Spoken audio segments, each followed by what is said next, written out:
I'm Sheard, and this is my classroom management plan for this class day. So my statement of philosophy, basically, I believe that the classroom management plan is important to, like many of you have already said, to have a safe classroom. And my philosophy is that you should have rules, you should have procedures, you should also implement it consistently, and that you have a structured classroom, and that you explain it to everyone. You explain it to the parents, to the teachers, and to the community. The rules that I have are very short. I kept them simple. I basically just have a poster that I got, and I have the basic rules, listen, follow directions, but I keep the rules short. But I teach United States history, middle school, so for the rules I decided when I got from one of the books, one of the ideas I had from the rules is that in addition to those rules is that I create classroom rights, and then I create with the students. So they'll have those 5 rules that I previously showed you, and then they'll get the opportunity to create their own rules. I'm not calling them rules, I'm calling them rights. So that this is something that you have a right to do. So there says, according to the book, there's a 4-part strategy. First, the students start in like the first week of school, they create goals. And I think that's important that I do with students of the first year, that they create goals to have them interested in the class. What is your academic goals? What are your behavior goals for my class? The second part, I have a worksheet called the Bill of Rights that goes with the display, like a poster that I use in my classroom. So they do their first part of what they know about the Bill of Rights. The beauty of it is that it's a pre-assessment of what they know before I teach the lesson. And also, they get to create their own rights. So then they generate a list of rights that they should have in the classroom. And then we have to trim that down to 5 that we'll do collectively. The challenge is it's middle school, so I have to trim it down. So I decided to use technology to trim it down, and we can vote to trim it down in school for all my classes to 5 rights that we have, and I can post that as well. Group rules. In addition to that, I believe in collaborative learning. I think students should work together. I said many of you also like, the groups, that project that we did here. So I have group rules that I have, and I said that one thing is that when they work in groups, you might not always agree with each other, but we don't have to argue with each other. You have to respect each other without putting them down. You have to do name calling because we have different views. And very often, during politics, they have various views, the students, and they present them. But just because you disagree, don't put each other down. Another thing is always do your job. And when you're working in groups, don't give anybody your responsibility. I walk around and make sure that they're doing their task and that they do their job and that they're to stay in the group in the areas that they're supposed to work in. Collaborative groups, this is what I learned from the class. It's really how to put them in groups. And what I would do is a pre-assessment before the beginning of class. And I decided, because they had where they could create a group folder and they can use that throughout the school year. While I'll have other type of groups for short projects throughout at least the first quarter, I'm thinking, I'll have them work in collaborative groups. And I'll put 1 high, 2 medium, and a low scoring student based upon that pre-assessment information that I get. Then I'll have them create a folder. And in creating that folder, that's where I will practice using the rules. So for example, they're already in their groups. It's the first week of school. We're going to practice working in groups, and we will practice from that using some of the rules that I previously stated. How to work, how to use the language, and we'll model that in a small project, but it's a lesson. It's something that could be, graded. And the lesson that I would do is I teach U.S. history, so I would have everyone pick a flag, and they could pick a motto. They get to pick their own motto of the country that they want, so that they kind of feel like a group, and they pick the flag, but it can be a country. If I teach all subjects, if it was world history, they would pick a country, and if it's U.S. history, they pick a United States, one of the 50 states. So that's what they would do, and it could change. So I would do another assessment, and then I can change the collaborative group. Consequences. So if the students are not following the rules, you have to have consequences in place. But I think the key thing with consequences is to be consistent in how I implement them. So the first thing is the warning. I like what you saw someone said earlier, using close proximity, so you can come up to them, redirect them to get them back on task.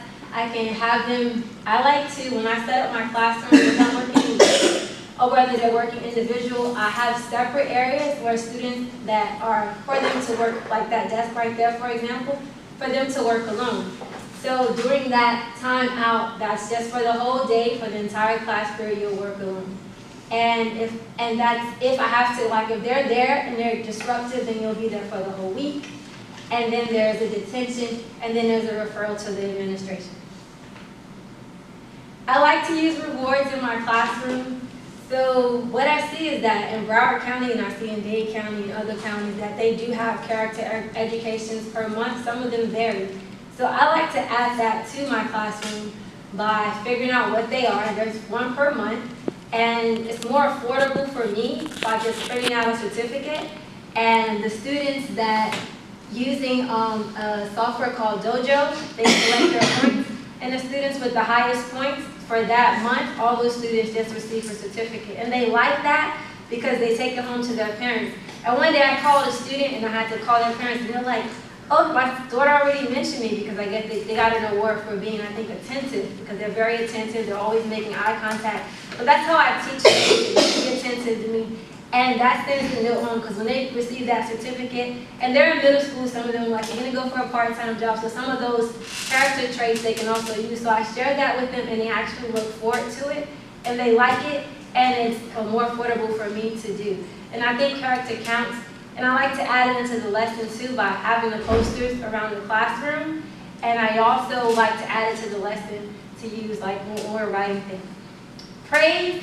For the guys, I use fist bumps, and for the girls, I use high five. I know that might seem a little sexy, but I worked in a gym and they're like, they like it. The guys kind of like when I give them the fist bump. Sometimes I'll mix it up and I'll do it to all students so I won't seem like I'm sexist, but that's what I like to do. I like to give high fives, fist pumps, use class dojo, and the character education is something that I'm big on, that I like to do and add to the curriculum. Classroom procedures are important. It's middle school, so the classroom procedures are very simple. For my students, I had to find a procedure to get them. The only thing is, I want them, when they raise their hand, I need to distinguish whether you're trying to get out of my class or if you're participating in the lesson. So there's a universal sign language is like this. You guys can kind of do it with me. Raise your hand like this. Put it down. That's what I do the first week of school, so that I know everyone kind of knows what the procedure is. This is how this is going to use the restroom. If you need water, you need to get to the office. This is what I prefer that they do. I don't know. And they say, why this symbol? And I'm like, well, I've learned that this really is the universal symbol for people who sign language. That's how they do it. And this is how you say please. So I tell them that, and they say, okay. So that's how they go. So whenever I'm talking, I can distinguish between a person who's asking me a question about the lesson as opposed to someone, and then I'm really simple. I use this. I point at them. I have a sign-in thing. They just sign out. They grab the pass and they go without me having to say yes or no or give them permission. Because I do it I use sign language to sign back to them. Heading papers, I got that from Mr. Wong. He said that, from the beginning, they should know how to head their papers. So I go over that the first week. I teach it to them in a lesson. So the first week of school, I like to cover things like CNN student news or a lesson that I would have. Or I have lessons that go at my posters the first week to time the curriculum. And that's when I tell them you're going to be graded for using the proper heading. Just because I expect that to be done the first week. So I have like a small assignment that they do. And that way I know all of my students know it. I have them turn in their assignments. I have bins so that they all can turn in their assignments with the correct class period and the correct bin. And they also, cell phones, I found a great strategy, which is like a shoe rack, like a plastic shoe rack. You can put it right, I put it right behind me. And if anyone's caught with their cell phone during class, I keep it to the end of the class period, because that's where I feel most comfortable. And then they get a ticket and they know at the end of class they can get their phone. If I don't see it, you keep it, unless the school gives me a different policy. And it usually works. I have like no cell phone problems in my classroom, because the next step is I call administration and they take it until your parents come. So they're usually more cooperative because they don't want to lose their phone permanently. Missed anything? So even though these are my groups, I've learned that it's flexible per school. And there are stakeholders. There's administration, there's other teachers, and there are other policies that they have. So I would, before I print this out and make a syllabus and create it, I would change it so that I, kind of like Dr. Wong said, gimme, gimme, gimme. I would see what the other teachers are doing. Can I see your plan? What does administration expect? And then I would update my classroom management plan to reflect collectively what that includes the heading, those things, so that we're doing it school-wide.